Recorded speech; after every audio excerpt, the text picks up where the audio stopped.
कोई फोकस होना पड़ेगा। जी। तो मैं फोकस हुआ अभी गंगा की मिट्टी पे, क्योंकि हमारा गंगा के पास में था। जी। और इससे गंगा की मिट्टी से ही नहीं बल्कि जी। हम लोग अपने जो वेस्ट मटेरियल, आप देख सकते हैं कि माता जी हैं। माता जी प्रणाम। ठीक ठाक बानी ना? हाँ ठीक बानी भैया। आपके का एहसास होला? आपका कठ लड़का लड़किया हुआ? हमारे कई लड़का हुआ भैया। हम धरती कहे पुकार की। आइए आज ऐसे धरती और ऐसे परिवार से मिलाते हैं जो पहचान के मोहताज नहीं है। भारत का गौरव, भारत का धरोहर आप लोग के बीच में हम दिखाते हैं। दोस्तों, जो प्रधानमंत्री माननीय श्री नरेंद्र मोदी जी ने इनको आगाह किया और इनसे वार्तालाप किया कि आप जैसे लोगों की इस देश की आवश्यकता है, राष्ट्रपति ने इनको सम्मानित करने का व्यवस्था किया।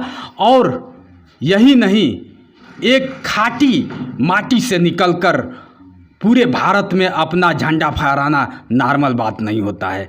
आप समझ चुके हैं कि मैं किस तरह से और किसके बारे में बात करने जा रहा हूं। आपको मैं बता दूं, मैं जितेंद्र प्रजापति के बारे में, मैं जितेंद्र के बारे में आज बात करूंगा। सोच सकते हैं, जिसने अपनी मिट्टी से निकलकर, आप बेखूबी हमारे इधर देख सकते हैं कि तमाम पेपर, न्यूज, सभी तरह की खबरें इनको बाइट किया और बाइट करने के साथ साथ बहुत कुछ इनको बताया गया, इनके बारे में दिखाया गया। आप देख सकते हैं कि एक ऐसे छात्र हैं और भारत के एक पहले ऐसे लाल हैं जो मिट्टी के लाल, जिसे लोग कहते हैं कि मिट्टी में पैदा और मिट्टी को ही अपना सब कुछ बना लिया।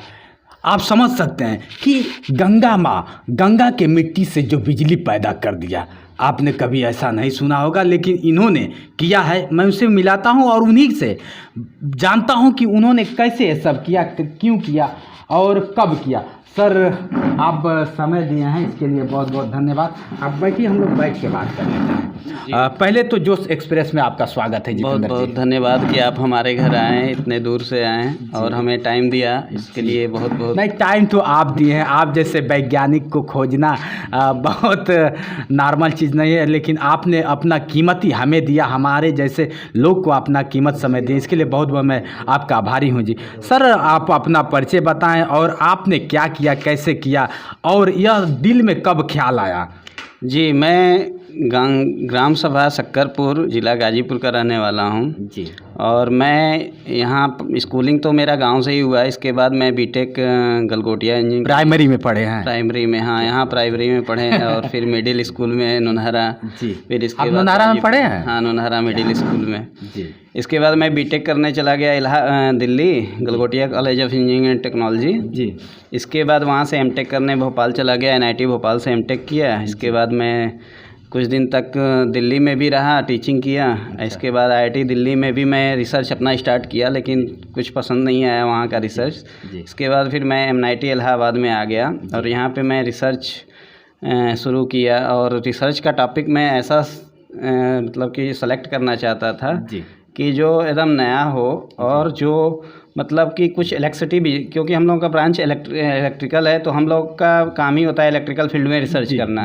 तो मैं सोचता था कि कुछ इलेक्ट्रिकल में ही ऐसा रिसर्च करूं जो बिल्कुल नया हो, इलेक्ट्रिसिटी जनरेट भी करूं और उसका प्रैक्टिकल यूज में लाऊं, क्योंकि मैक्सिमम रिसर्च ऐसे हैं कि जो मतलब कि प्रैक्टिकल यूज में नहीं आते हैं, मतलब डायरेक्ट यूज में नहीं है। जैसे और मैं सोच रहा था कि लोकल का, कुछ लोकल के ही सामान को यूज करके मैं ऐसा काम करूं कि इलेक्ट्रिसिटी भी जनरेट करे और पावर भी दे, कि क्योंकि हमारे बहुत से ऐसे एरिया है, जैसे मिलिट्री लोग होते हैं, वो दूर दराज के इलाकों में रहते हैं, तो वहाँ पे बिजली नहीं होती है, बिजली नहीं पहुँच पाती उन लोगों को। फिर पोर्टेबल सामान होता है जो रखे रहते हैं, मोबाइल हो गया, वायरलेस सेंसर हो गया, वो सब चार्ज करने की ज़रूरत होती है, बैटरी ख़त्म हो जाएगा। तो वहाँ पर लोकल रिसोर्स होता है, जैसे मिट्टी हो गया, पानी हो गया, तो उससे इलेक्ट्रिसिटी जनरेट करके अपना मोबाइल और वायरलेस सेंसर चार्ज कर सकें। तो इस तरह से मैं शोध स्टार्ट किया और एक मतलब डिवाइस बनाया कि जिसमें मैं गंगा की मिट्टी का यूज किया और पानी का, जिससे कि एक रिएक्टर बनाया, एक सेल। गंगा का मिट्टी क्यों? ऐसे नॉर्मल मिट्टी का क्या मतलब है? गंगा के मिट्टी क्या और नॉर्मल मिट्टी में क्या फ़र्क है? नॉर्मल मिट्टी जैसे मिट्टी ले सकते हैं हम लोग कहीं का भी, जैसे वेस्ट मटेरियल भी ले सकते हैं, लेकिन मैं एक ही चीज़ पे हम लोग क्योंकि बार बार तो कर नहीं सकते, एक कोई फोकस होना पड़ेगा। तो मैं फोकस हुआ अभी गंगा की मिट्टी पे, क्योंकि हमारा गंगा के पास में था। और इससे गंगा की मिट्टी से ही नहीं बल्कि हम लोग अपने जो वेस्ट मटेरियल हो गए, जैसे इंडस्ट्री के जो कारखानों के वेस्ट मटेरियल निकलते हैं, वो डायरेक्ट अगर नदी में जाता है तो वो पॉल्यूशन फैलाता है। तो हम लोग उसका भी यूज करके इलेक्ट्रिसिटी जनरेट कर सकते हैं, तो वो उस इलेक्ट्रिसिटी भी जनरेट होगा और जो वेस्ट मटेरियल निकलता है वो प्योरीफाई भी होगा। जितेंद्र जी, आप डिजिटल युग के हिसाब से चलते हैं। आप कहीं ना कहीं मोदी जी ने कहा कि डिजिटल युग हो गया है, आप डिजिटल युग के हिसाब से चल रहे हैं कहीं ना कहीं। दूसरी चीज़, जब डिजिटल युग हो गया है, बिजली की व्यवस्था आप तमाम देख रहे हैं कि बिजली में आए दुर्घटना हो जाती है, बिजली से कितने लोगों की घर जल जाता है, जाने चली जाती हैं। आपका एक कैसे मन में ख्याल है कि आपकी बिजली से क्या इस तरह का बचाव हो पाएगा?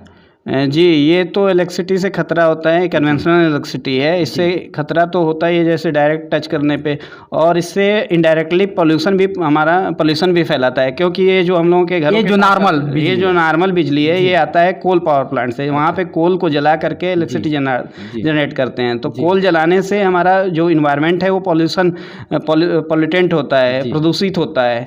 और जो मेरा है प्रोजेक्ट, इसमें कोई पॉल्यूशन नहीं होगा। अच्छा। इससे बल्कि गंगा जी की पानी से जो भी पॉल्यूटेंट होंगे उसमें हैवी मटेरियल्स होते हैं वाटर में, तो वो भी रिमूव होगा इससे, बल्कि पॉल्यूशन क्रिएट नहीं करेगा। पॉल्यूशन खत्म हो, वातावरण कभी दूषित नहीं हो सकता। इससे दूषित कभी नहीं होगा। इसीलिए तो इस प्रोजेक्ट को सब लोग लाइक किए। इसके लिए मुझे अवार्ड भी मिला है राष्ट्रपति द्वारा। आपसे प्रधानमंत्री नरेंद्र मोदी जी भी मिले थे। तो कैसा एहसास हुआ आपको? नरेंद्र मोदी जी भी अपने मन की बात में जिक्र किया था, तो बहुत अच्छा लगा कि मैं एक छोटे से गांव का होकर के, और मतलब मेरी बात एक इंडिया में एक नेशनल नहीं इंटरनेशनल लेवल पे भी मतलब लोग जानने लगे।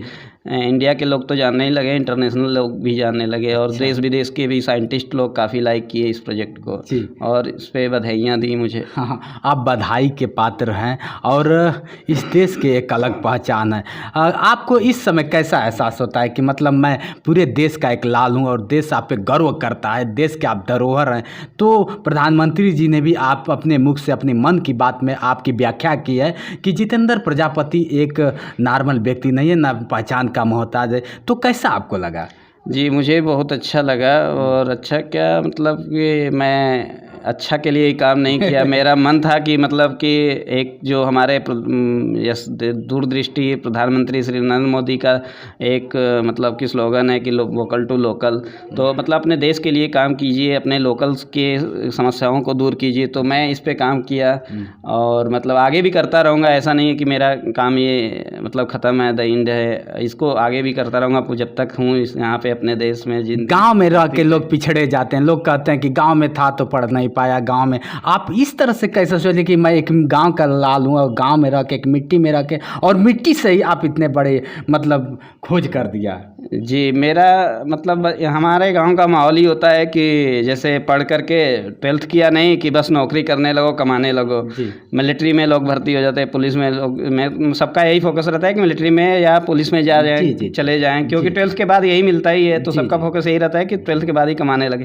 मेरा मन मतलब ऐसे नहीं था कि मैं सोचता था, शुरू से ही मेरा था ये विचार कि मैं कुछ करूं, ऐसा करूं कि सबसे अलग करूं। तो मतलब टीचिंग में, मतलब पढ़ाई में ही पढ़ाई में के ही संपर्क में रहा, बीटेक एमटेक पीएचडी करता रहा। इसके बाद मुझे पीएचडी में के बाद तो और अपॉर्चुनिटी मेरे पास है, कुछ भी कर सकता हूँ। मतलब इंडिया में भी रह के रिसर्च कर सकता हूँ, फॉरेन में भी रिसर्च कर सकता हूँ। अभी अब क्या ख्याल है, आगे क्या ख्याल है? आप इंडिया में रहना पसंद करेंगे या फिर आउट ऑफ कंट्री जाएंगे? आउट ऑफ कंट्री तो कंट्री से बाहर से भी ऑफ़र आए थे, लंदन से, इंग्लैंड से अभी इंटरव्यू दिया था, लेकिन मेरा जाने का मन नहीं है। और इंडिया में भी ही ऑफ़र खोज रहा हूँ। अभी कोरोना से थोड़ा सा प्रॉब्लम हो रहा है। तो आपको क्या लगता है कि आप अपने भारत के लिए काम करना चाहेंगे कि आउट ऑफ कंट्री अदर देश के लिए काम करना चाहेंगे? क्या मन में चल रहा है? मुझे अपने देश के लिए ही काम करना है और अपने देश में ही रहूँगा और देश के लिए ही, देश के विकास में ही अपना योगदान दूंगा, ना कि अदर देश में। क्योंकि पैसा सब कुछ नहीं होता है। पैसा अगर होता तो मैं शुरू में ही जॉब में रहता, ये सब रिसर्च नहीं करता। जी। तो अपना पैसे मेरा मोटिव नहीं है, मेरा ये मोटिव है कि लोकल मतलब कि अपने देश के लिए कुछ करूं, अपना योगदान दूं, ताकि आने वाले समय में मुझे लोग याद करें, अपना देश याद करें कि हमने भी देश के लिए कुछ किया। जैसे और भी लोगों जो हमारे देश के भी इतने बड़े बड़े वैज्ञानिक हैं, मैं उनसे प्रेरणा लेकर के अपने देश के लिए ही काम करना चाहता हूँ। क्या बात है, सच्चाई है दोस्तों, हमारी मिट्टी ही ऐसी है। ये भारत एक सोने की चिड़िया कहा जाता था और इसी घोंसले में ऐसे ऐसे हीरा पैदा हुए हैं, ऐसे ऐसे लोग पैदा हुए हैं कि अपनी भारत माँ के लिए जान। ज़रूरी नहीं है कि हम बॉर्डर पे ही अपनी माँ की सुरक्षा कर पाएंगे, अपने घर में ही माँ की सुरक्षा कर पाएंगे, हम कहीं रह के अपनी माँ की सुरक्षा कर सकते हैं। बहुत अच्छा लगा जितेंद्र जी, आपने अपना कीमती समय दिया। और एक चीज़ और मैं बता दूं, मैं इनके घर पे हूँ, इनके परिवार से मिले हूँ। बगल में आप देख सकते हैं इनकी माता जी हैं। माता जी प्रणाम। ठीक ठाक बाणी ना? हाँ ठीक बानी भैया। आपके का एहसास होला, आपका कठो लड़का लड़कियाँ हुआ? हमारे कई लड़का हुआ भैया, हम मनाइला कि ये भगवान भोलेनाथ इनके याद था खूब अच्छा से जिए जागे, देश का नाम रोशन। आपके का एहसास होता आज आज पूरा भारत इनके पूरा देश विदेश जानेला, आपके का लगेला? बहुत खुशी होला मन के कि हमारे लड़का मन का नाम जगा देना। अच्छा इनका शादी हो गई कि ना? शादी हो गई है। शादी हो गई ला, तब कैसन लगा था? अब तो बहू भी आ गई। बढ़िया बाटे। सेवा करेली कि ना? काहे न भैया, ये बाड़ा लोग के सेवा ना करी तो सच्चाई है। देख ले ई भोजपुरी जे के लोग कहेला कि मिश्री से भी मीठ बोझली भोजपुरी होला। माता जी पुरानी ख्यालात कहीं, लेकिन ऐसन ये माता जी के हमार सलाम बाटे कि ऐसन लाल के जन्म देनी कि पूरा भारत खातिर सोचे लगना। आ पूरा एगो बेटा जन्म देनी, लेकिन ई पूरा भारत की बेटा खातिर सोचत हुआ का माता जी? हाँ भैया, उनका बुद्धि विचार ठीक बा, भगवान उनके जिया में याद दें। अच्छा। बहुत बहुत हम धन्यवाद उनके देते हैं भैया। अच्छा अच्छा अच्छा, चलिए बहुत अच्छा लगल आपके। फिर आगे उनके पिताश्री हैं, पिताजी श्री से बात करते हैं।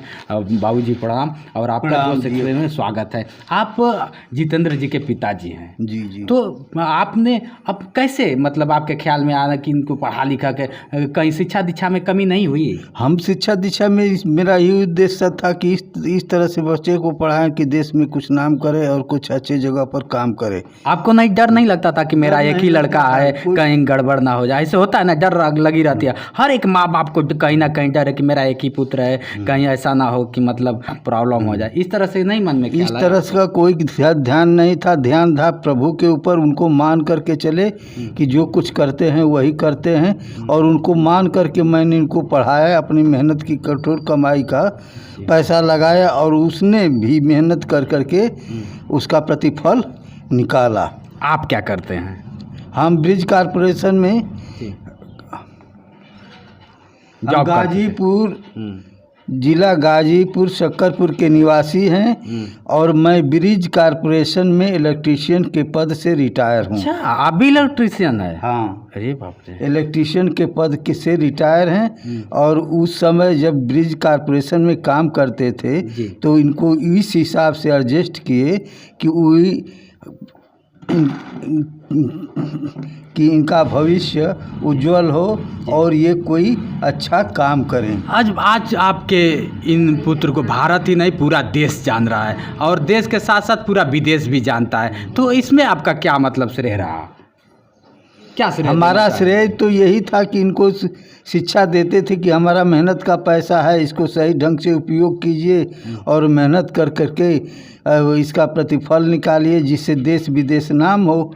और आज के जनरेशन के बच्चे को आप देख रहे हैं, कलयुग चल रहा है, बहुत कुछ है, हर एक माँ बाप ऐसी शिक्षा दीक्षा नहीं दे पाता है, तो और लोगों को क्या प्रेरणा देना चाहेंगे आप? ये प्रेरणा तो हम सभी बच्चों को देते हैं, लेकिन जो प्रेरणा से प्रेरित होते होंगे वही तो इस रास्ते पर जाएंगे, जो प्रेरित नहीं होंगे वो क्या जाएंगे? जी नहीं, फिर भी होता है ना कि आपके कहने से या फिर लोगों को कुछ प्रभाव पड़ता है, जो लोग देख रहे हैं, दर्शक हमारे देखते हैं, कोई ना कोई होता है कि चलो इनको देखकर हम चेंज हो जाएंगे। देख के लोग बदलते हैं ना, देख करके 10% का 5% लोग बदलते हैं और प्रेरणा को भी 20% सुनते हैं।